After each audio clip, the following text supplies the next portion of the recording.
Antipholus of Syracuse with his sword drawn, and orders that he and Dromio be bound. The Syracusans escape into a nearby priory. The abbess of the priory refuses to make them come out. The Duke enters, bringing Egeon to execution. Adriana begs the Duke to remove Antipholus from the priory. When Antipholus and Dromio of Ephesus enter, having escaped from Dr. Pinch, the Duke listens to conflicting accounts of what Antipholus and Dromio have done. Egeon says that Antipholus is his son, but Antipholus denies knowing him. The abbess enters with Antipholus and Dromio of Syracuse. The day's confusions are explained when the two sets of twins are seen side by side. Antipholus of Syracuse declares again his love for Luciana. The abbess recognizes Egeon as her lost husband and the twin Antipholuses as her lost sons. Enter the second merchant and Angelo the goldsmith.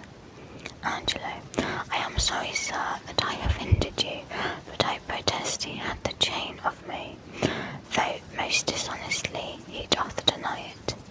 Second merchant, how is the man esteemed here in the city? Angelo, of very reverend reputation, sir, of credit infinite, highly beloved, second to none that lives here in the city. His word might bear my wealth at any time. Second merchant, speak softly, yonder as I think he walks. Enter Antipholus and Dromio of Syracuse again, Antipholus wearing the chain. Angelo, 'tis so, and that self-chain about his neck, which he forswore most not monstrously to have. Good sir, draw near to me, I'll speak to him. Signor Antipholus, I wonder much that you would put me to this shame and trouble, and not without some scandal to yourself, with circumstance and oaths so to deny this chain which now you wear so openly, besides the charge, the shame, imprisonment. You have done wrong to this, my honest friend, who, but for staying on our controversy, had hoisted sail and put to sea today. This chain you had of me, can you deny it? Antipholus of Syracuse, I think I had. I never did deny it. Second merchant, yes, that you did, sir, and forswore it too. Antipholus of Syracuse, who heard me to deny it or forswear it? Second merchant, these ears of mine thou know'st did hear thee. Fie on thee, wretch, 'tis pity that thou liv'st to walk where any honest men resort. Antipholus of Syracuse, thou art a villain to impeach me thus. I'll prove mine honour and mine honesty against thee presently, if thou dar'st stand. Second merchant, I dare and do defy thee for a villain. They draw. Enter Adriana, Luciana, courtesan, and others. Adriana, hold, hurt him not for God's sake, he is mad. Some get within him, take his sword away, bind Dromio too, and bear them to my house. Dromio of Syracuse, run, master, run, for God's sake take a house. This is some priory, in or are we spoiled? Antipholus and Dromio of Syracuse exit the priory. Enter Lady Abbess.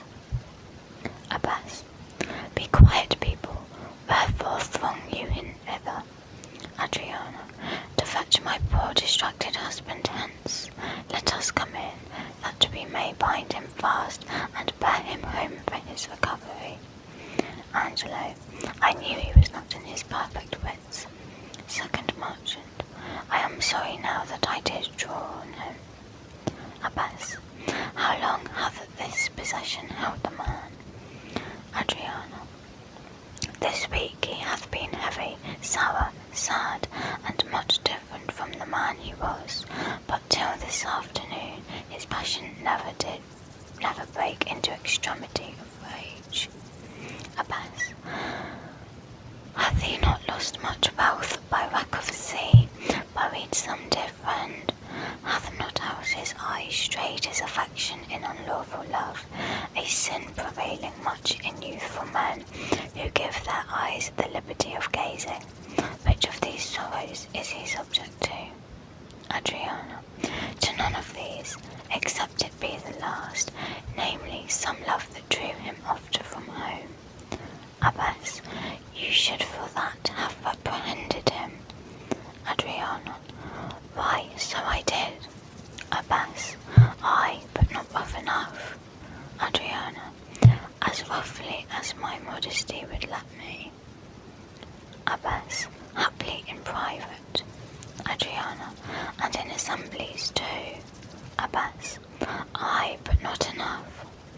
Adriana, it was the copy of our conference. In bed he slept, not for my urging it. At board he fed, not for my urging it. Alone it was the subject of my theme. In company I often glanced it. Still did I tell him it was vile and bad. Abbas, and thereof came it that the man was mad. The venom clamours of a jealous woman, poisons more deadly than a mad dog's tooth. It seems his sleeps were hindered by thy railing, and thereof comes it that his head is light. Thou say'st his meat was sauced with thy upbraidings.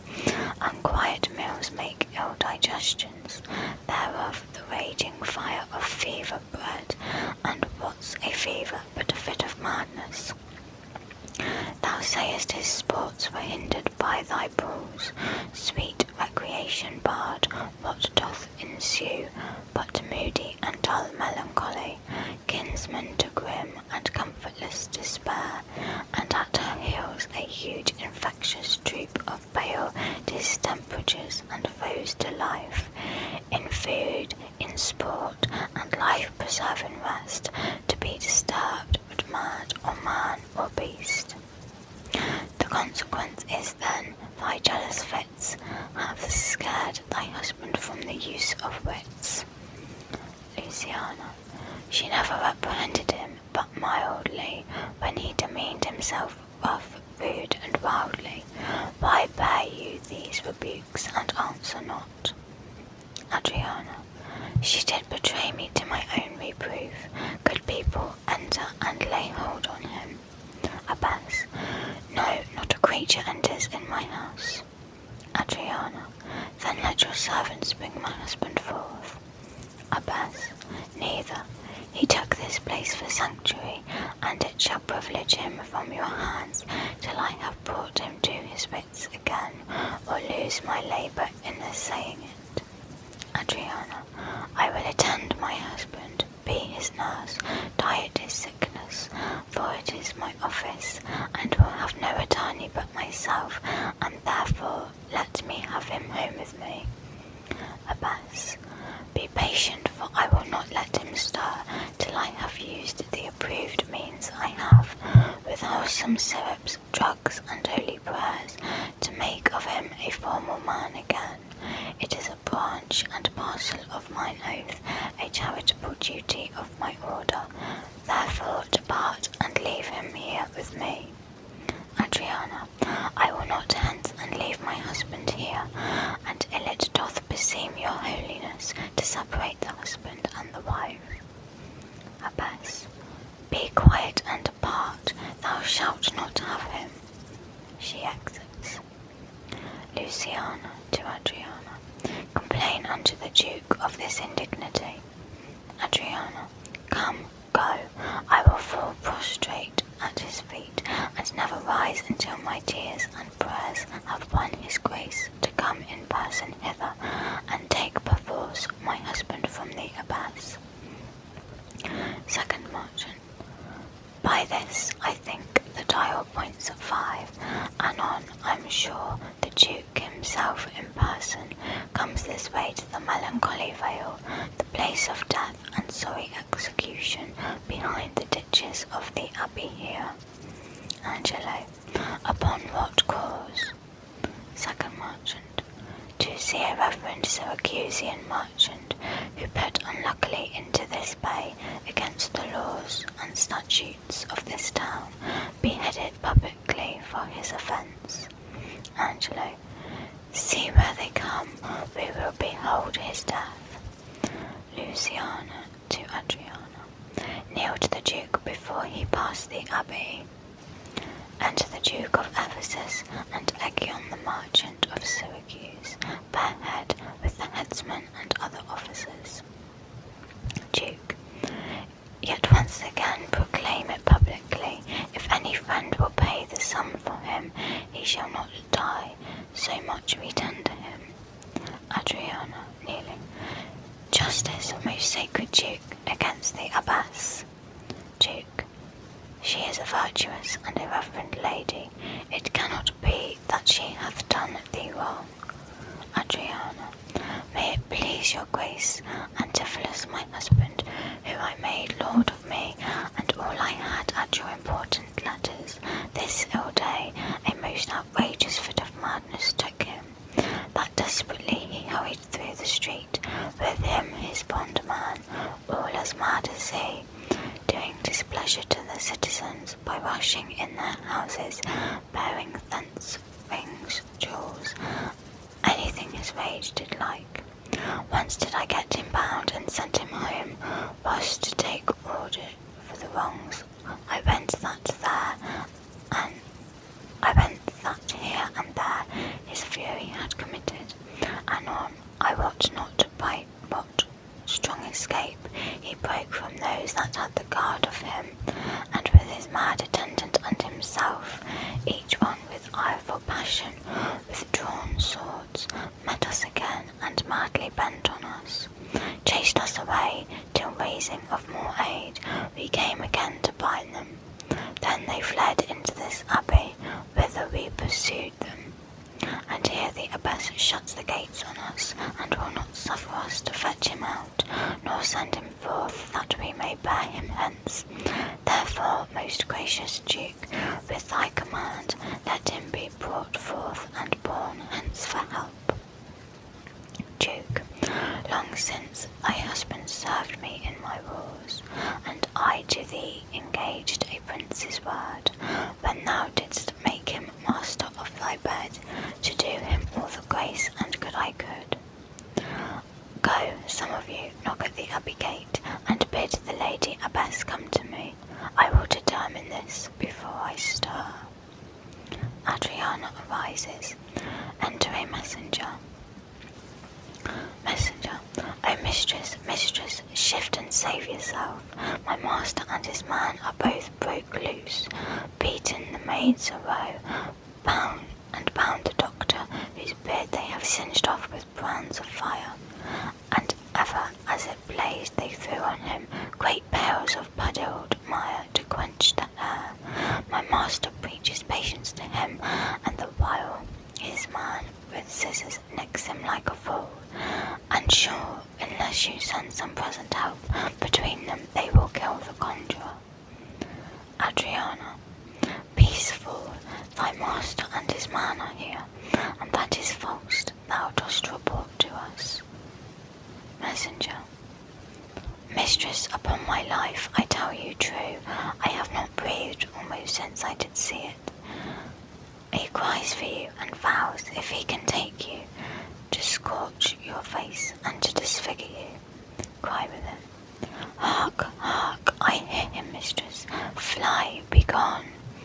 Duke, come, stand by me. Fear nothing. Guard with halberds. Enter Antipholus and Romeo of Ephesus.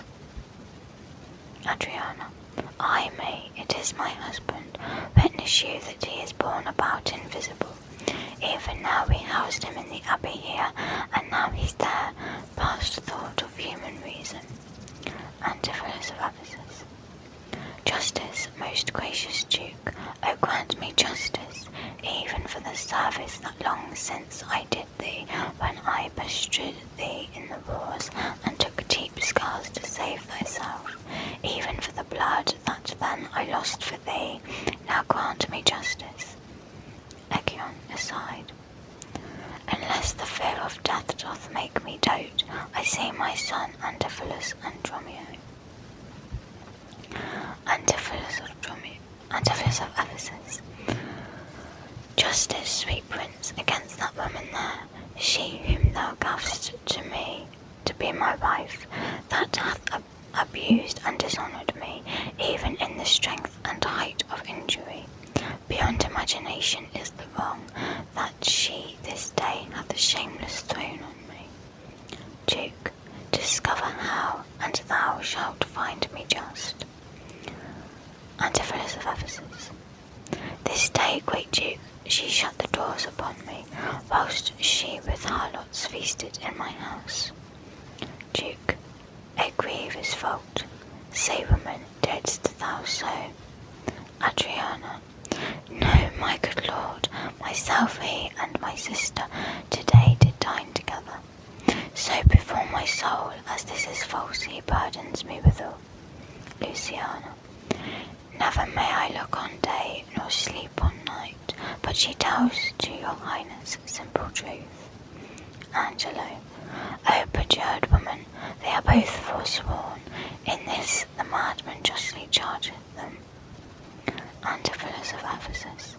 My liege, I am advised what I say, neither disturbed with the effect of wine, nor heady rash provoked with raging ire. Albeit my wrongs might make one wiser mad, this woman looked me out this day from dinner.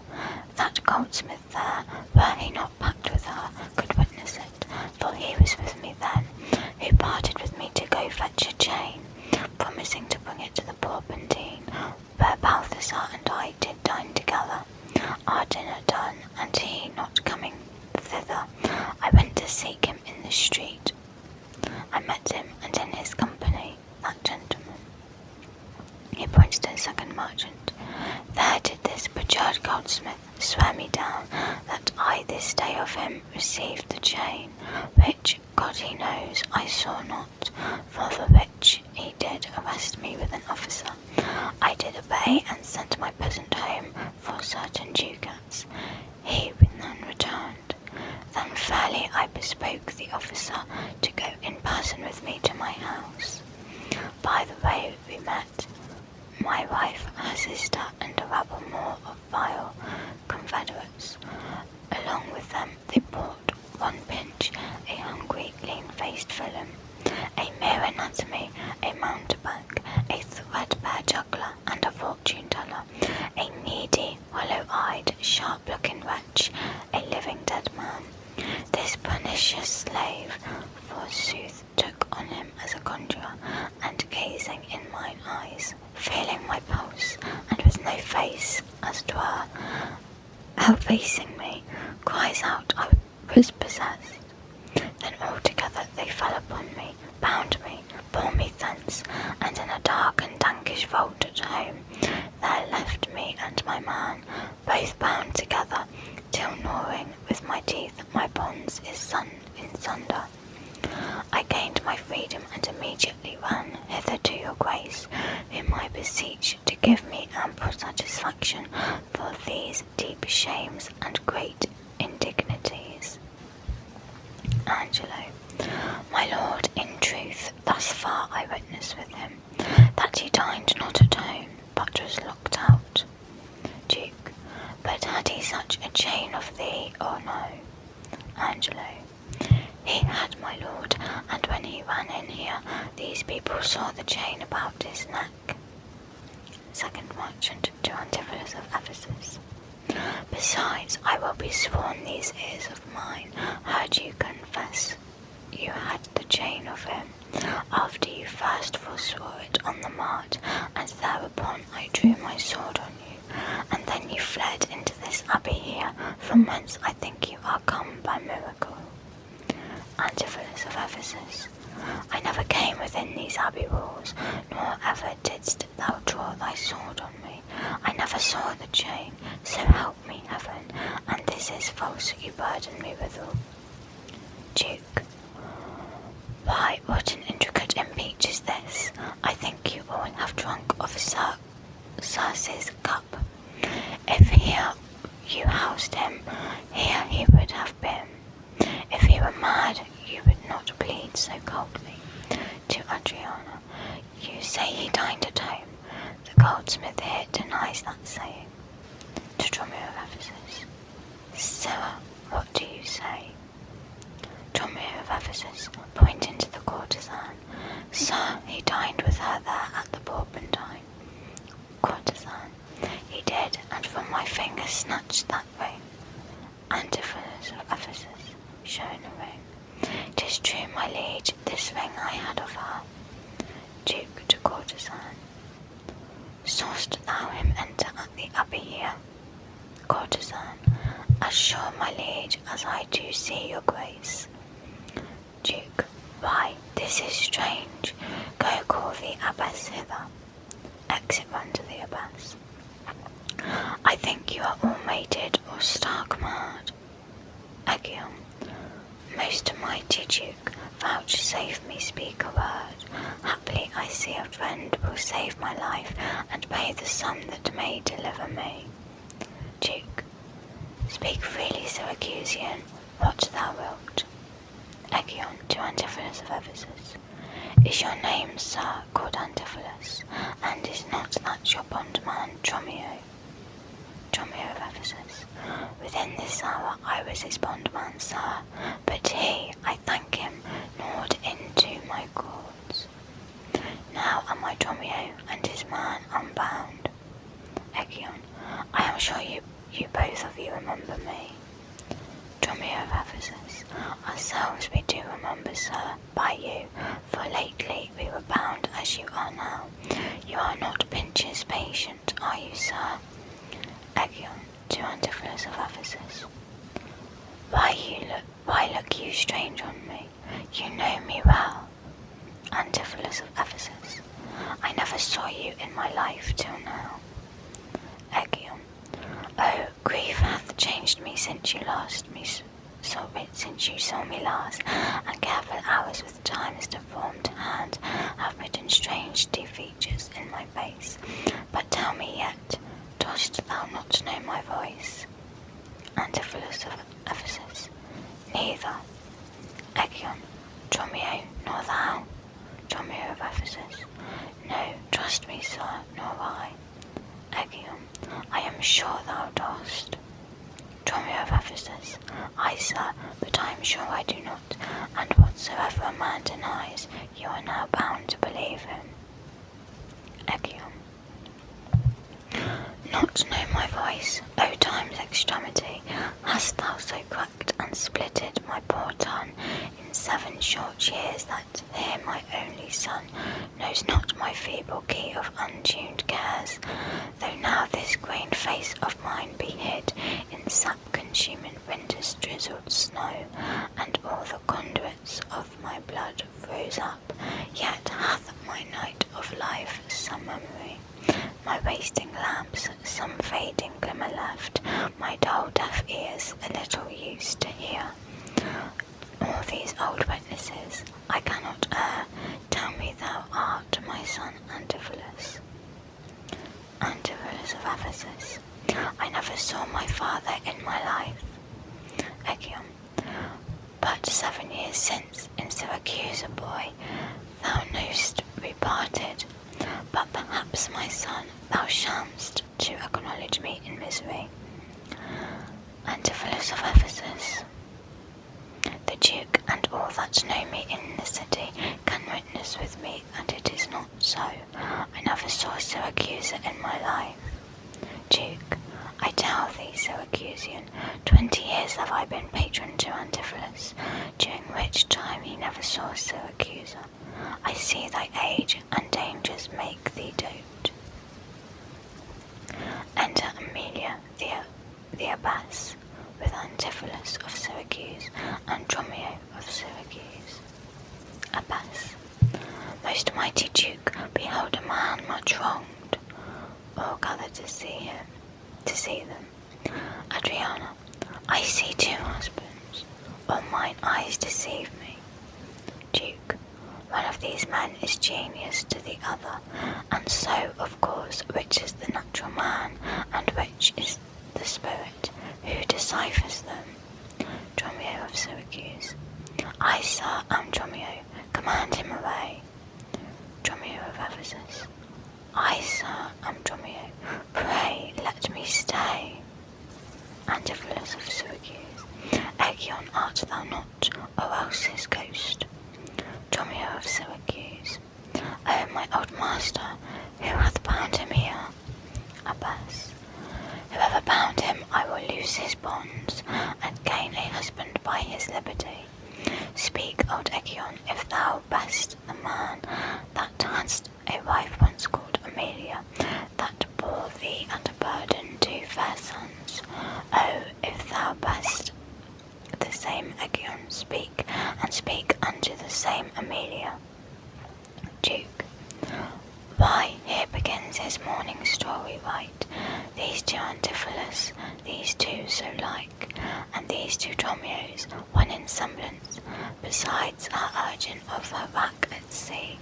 These are the parents to these children, which accidentally are met together.